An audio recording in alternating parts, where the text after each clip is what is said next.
tous, c'est maintenant. Aujourd'hui on se retrouve pour une nouvelle vidéo qui va être une FAQ spéciale au pair. Évidemment vous ne l'aviez pas vu dans le titre, donc je préfère vous le préciser bien sûr. En fait je fais ça parce que je reçois énormément de questions et que j'arrive pas à répondre à tout le monde et que je me répète tout le temps et que ça devient vraiment chiant comme le soleil qui est dans ma gueule. Et du coup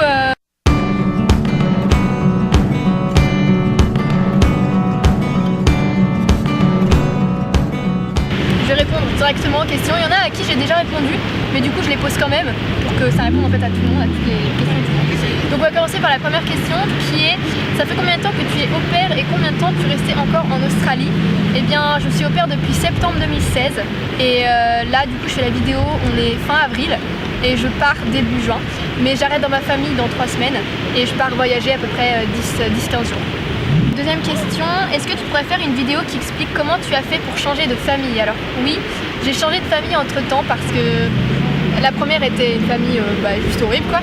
Et en fait tout simplement j'ai cherché sur des groupes Facebook au pair spécial. Il y a des familles qui postent des annonces et nous on répond, ou nous-mêmes on peut poser des annonces et il y a des familles qui nous répondent. Et c'est comme ça que j'ai trouvé ma deuxième famille et ça s'est très bien passé et ça se passe toujours très bien.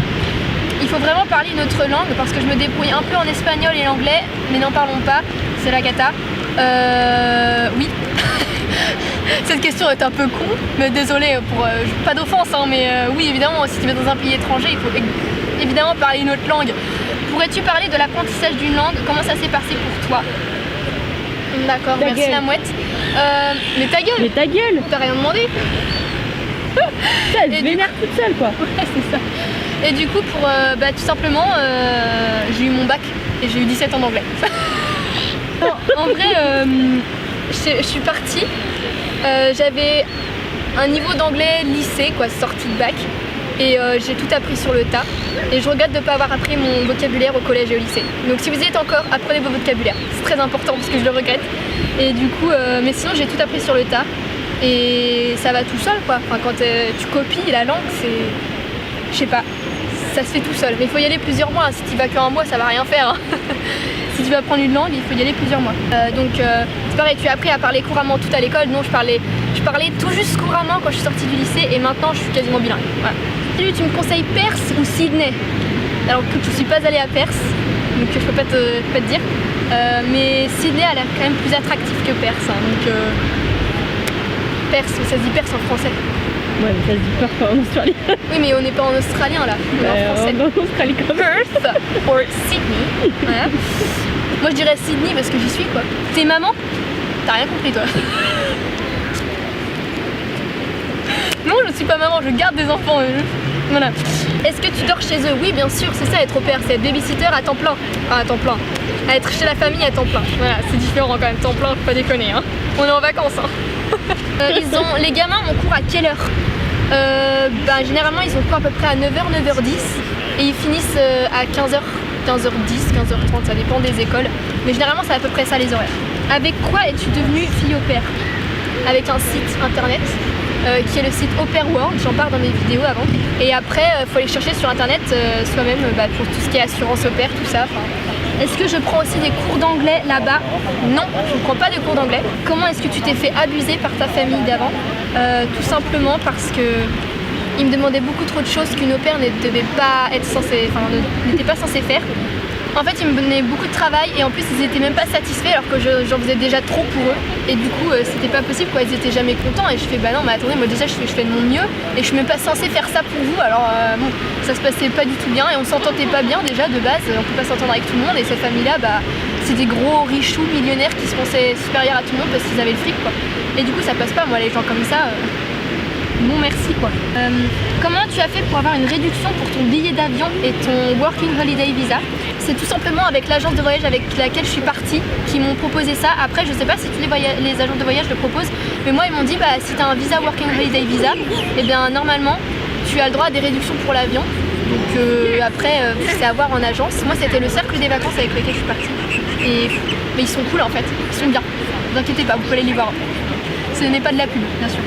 Pourquoi tu as choisi l'Australie? En fait, le truc c'est que je voulais voyager et je savais pas où.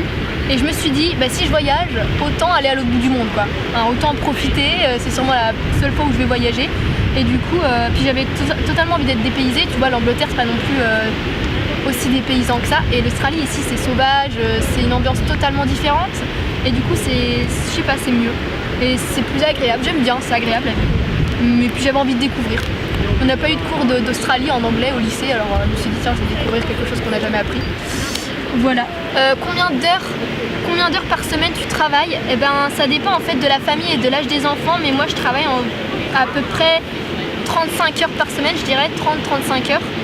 Et du coup je suis payée $200 australiens pour ça, donc ça fait à peu près 135 €. Ta gueule l'avion. Ah non c'est un hélicoptère, pardon. Je me demandais est-ce que c'est assez le salaire qu'on a? J'ai envie de te dire oui et non, ça dépend de où tu vis et ce que tu as envie de faire. Si tu fais des activités dans la semaine ou tous les week-ends, tu auras tout juste assez. Ça va être difficile d'économiser, mais tu auras assez en fait. Et moi, comme j'essaye de me réduire un maximum pour économiser de l'argent pour voyager, j'en ai assez, ça me va carrément $200. Ça va, tranquille, franchement tranquille. Toi ça va, Maëlys? Ouais, moi franchement ça va. Tranquille. Ouais. Mais j'ai plus que toi. Bah t'as 200 quoi, 250? Ouais. Et toi tu payes l'essence? Non. Parce que moi, non? Non, je paye pas l'essence moi. Bon après ça dépend des familles. Moi je sais que c'est 200, il y en a c'est 250. Et il y en a ils gagnent 400 par semaine, t'imagines? J'ai connu des filles, elles gagnaient 400 par semaine. Je sais pas ce qu'ils foutaient avec leurs 400. Mais est-ce que tu as un autre job à côté? Non, parce que je suis une grosse flemmarde. Where are you from? France. Je pense à aller en Amérique, enfin aux États-Unis. Franchement, je te le conseille pas avec la situation politique actuelle. Franchement, les États-Unis, moi, mon host-dad, c'est-à-dire le père d'accueil, il est il est moitié américain, moitié australien, et franchement, il fait non mais l'Amérique, c'est bien que tu y sois pas allé parce que tu rates rien, c'est de la merde, c'est de la merde. C'est dur d'être au pair. Ça dépend des semaines et des jours. Pour être franche, parfois ça peut être super simple quand tu t'amuses trop bien avec les enfants, quand on les comprend bien, quand tu passes des bons moments. Mais quand ils commencent à faire leur petite crise dans une langue que tu comprends à peine et que là tu comprends encore moins parce qu'ils sont là. Là c'est dur. Là c'est très très dur. Quand tu parles pas très bien la langue et qu'il faut avoir de l'autorité, c'est dur. Sinon, franchement, ça va. Si tu es dans une bonne famille avec des bons enfants, il n'y a pas de raison que ça se passe mal et que ce soit dur. Qu'est-ce que je vais ajouter? Qu'est-ce que tu donnes comme conseil pour être au pair? Eh bien, tout simplement déjà de savoir travailler avec les enfants, d'avoir un minimum de base en anglais ou en espagnol ou en allemand, enfin ça dépend où tu pars. Donc un minimum de base dans la langue, un minimum de base avec les enfants et un minimum d'ouverture d'esprit pour apprendre à vivre avec eux parce qu'ils n'auront sûrement pas les mêmes façons de vivre et la même culture. Voilà, c'est tout. Pour la poursuite des études, comment ça se passe? Eh bien, je ne sais pas parce que je n'ai pas encore poursuivi mes études. Je ne peux pas te répondre. En vrai, je pense que c'est pas si difficile que ça. J'ai une amie qui est partie au pair, elle est revenue, elle a fait... j'étais encore plus motivée à étudier parce que j'ai eu ma pause et que j'avais fait un burn-out du lycée avant. Un truc du genre qu'elle m'a dit, je sais plus exactement. Elle a dit que c'était pas difficile de reprendre les études, donc je la crois. Et je pense pas que ce sera difficile, franchement. Arriver à l'université 1 an après un voyage, je ne sais pas du tout si ça influence les gens ou pas. Je sais pas du tout si ça influence le fait que tu sois prise ou pas. Je peux pas te répondre. C'est pas possible. Si ta host family comptait chercher une au pair pour te succéder parce que j'en veux une, désolé, ils ont déjà trouvé. Je cherche que autre part, il y a des groupes Facebook au pair en Australie, il y a des sites. T'as pas besoin de passer par une agence spéciale, hein, tu peux très vite trouver franchement. Il y a des gens qui m'ont posé la question pour est-ce que c'est vrai qu'il faut absolument avoir 5 000 € sur son compte pour partir en Australie? Écoutez, j'en sais rien si c'est une légende ou pas. Moi, ce que j'ai fait, c'est que mes parents m'ont prêté de l'argent pour le mettre sur mon compte. Comme ça, au cas où qu'ils aient besoin d'une justification, j'ai juste demandé à ma banque une justification pourquoi j'avais 5 000 sur mon compte et puis je leur aurais donné s'ils avaient besoin. Et sinon, après, je leur rendrai l'argent en fait quand je reviendrai. Et sinon, c'est le seul moyen que tu peux faire, mais j'en sais rien si c'est une légende ou pas. Moi, ils m'ont jamais demandé.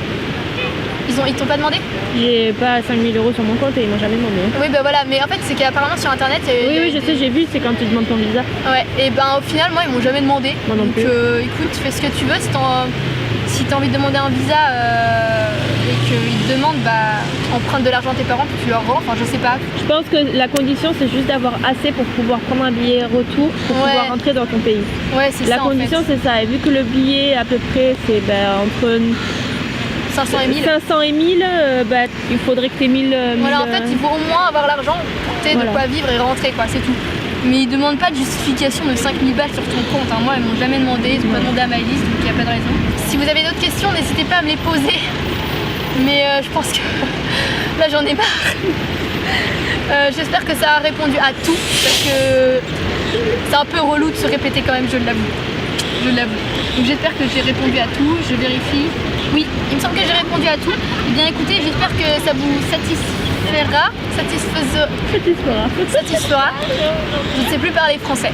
Et du coup on se retrouve la prochaine fois pour une nouvelle vidéo. Je ne sais pas ce que ce sera la surprise. Et puis j'espère que vous avez apprécié celle-là et que ça vous aura beaucoup aidé. Et voilà, c'est tout. Je vous fais la bise depuis Bondi.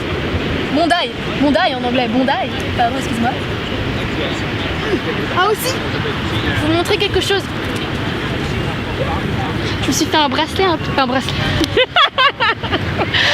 J'en peux plus. Je me suis fait un tatouage kangourou aujourd'hui. J'ai un petit peu douillé, mais ça va, plus peur que mal. Voilà. Et voilà, et bah c'était juste mon tatouage et maintenant je vous laisse avec Bondi. La bise.